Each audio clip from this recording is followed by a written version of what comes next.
Mother ने जो है ये दावा किया है ममता बनर्जी झूठ बोल रही है क्योंकि पैसा देने की बात हुई थी और ये लोग ये थे पैसा देने की।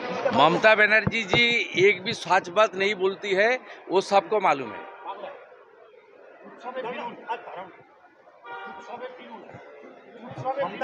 কাল উত্তর দিয়েছি, বারবার উত্তর দেওয়ার কোনো দরকার নেই। উনি ঠিক করার কে?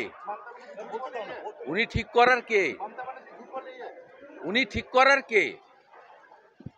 উনার বিরুদ্ধে এবারের লোকসভা ভোটেও 54% লোক উনার বিরুদ্ধে ভোট দিয়েছে। উনি মাইনরিটি মুখ্যমন্ত্রী। এবারেও উনার পার্টি 45.67% ভোট পেয়েছে। গরিষ্ঠ সংখ্যক বাঙালি উনার বিরুদ্ধে ভোট দিয়েছে। অতএব উনি বাঙালি কি করবে সেটা ঠিক করার মালিক মমতা ব্যানার্জি নয়।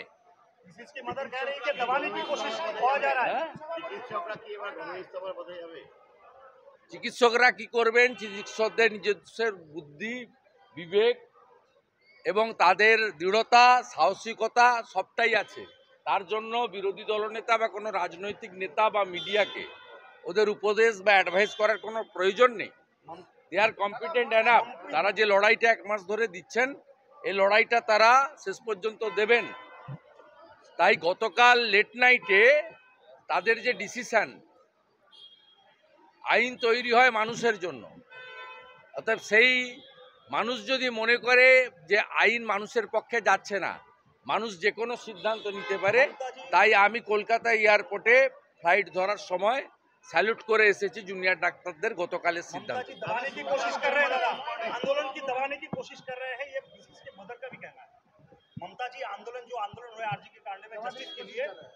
ये नया बात नहीं है।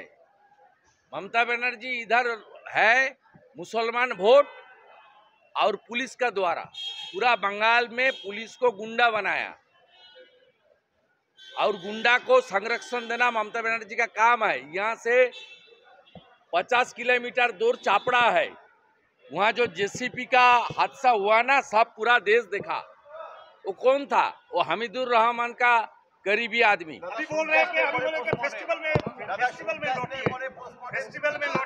वो क्या करेगा? बंगाल का लोग 18 तारीख सुप्रीम कोर्ट का सुनवाई का बाद वो तैयार करेगा बंगाल का लोग। ये ममता बनर्जी का बाद में नहीं होगा। ममता जी कुर्सी क्यों नहीं छोड़ रही, क्या कहेंगे आप?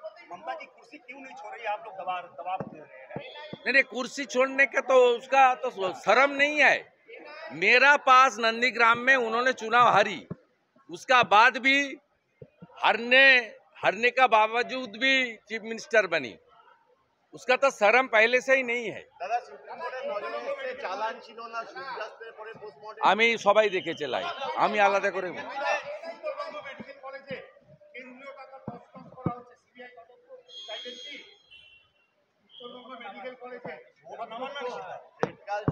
আমরা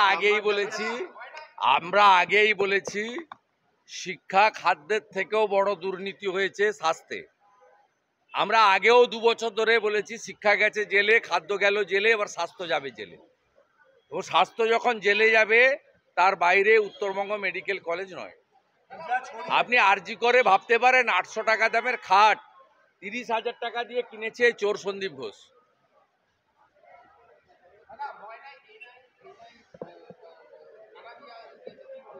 ও তো এনআইএ ইনভেস্টিগেশনের পার্ট। আমি কি বলবো? আরও এক্সপিডাইট করা দরকার, বাকিদেরকে বিজয় ভূঁইয়া মার্ডার কেসে বাকিদের অ্যারেস্ট করা দরকার এবং খুব কুইক চার্জশিট দিয়ে ওরা যাতে কনভিকশন হয় তার ব্যবস্থা করা।